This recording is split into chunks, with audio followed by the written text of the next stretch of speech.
Je m'appelle Justine Maïd. J'ai une bronchiectasie et également une MNT, mycobactérie non tuberculeuse. Je vis à Paris et j'ai été diagnostiquée en 2018 pour ces deux maladies respiratoires, bronchiectasie et MNT.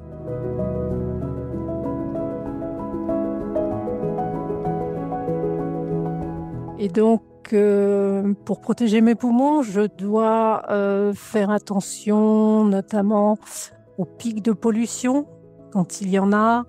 Je dois être prudente dans les transports en commun.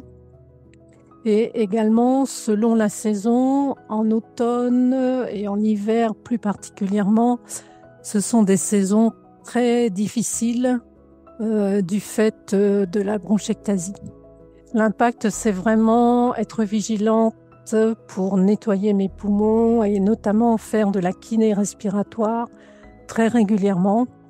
J'en fais actuellement 2 fois par semaine depuis 2018. Je pratique de l'activité physique pour maintenir ma capacité respiratoire parce que les bronchiectasies diminue la capacité respiratoire, donc c'est important de la maintenir pour pouvoir rester active et avoir une activité physique, mais aussi une activité quotidienne sans trop de difficultés. Ma plus grosse frayeur, c'est d'avoir une infection ou des infections en plus des bronchiectasies. Alors, évidemment, j'ai déjà une MNT, c'est une infection, mais quand on a une bronchiectasie, on est vraiment susceptible d'avoir plusieurs infections en plus des bronchiectasies. Pseudomonas, aspergillus ou hémophilus même.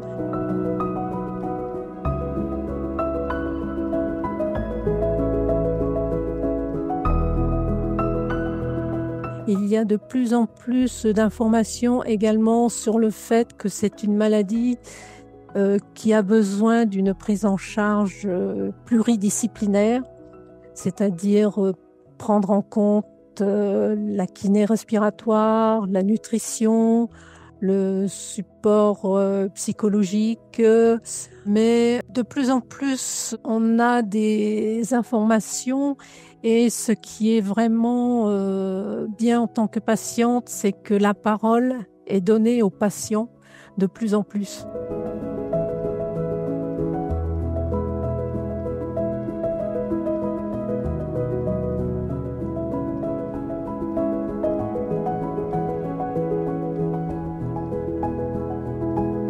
C'était pour moi très intéressant et aussi important de participer à un essai clinique parce que j'avais une relation beaucoup plus proche avec les médecins, les professionnels de santé pour poser des questions et donc mieux comprendre la maladie.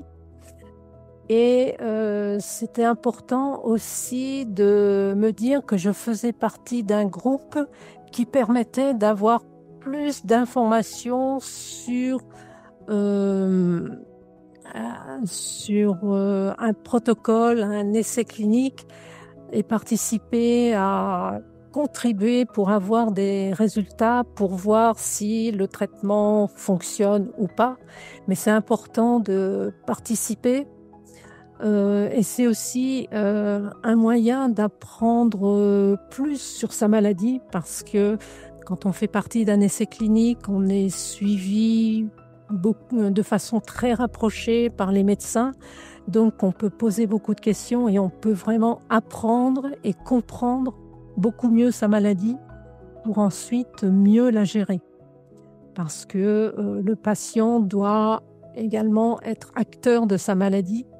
Donc, quand on comprend mieux sa maladie, on peut mieux la gérer.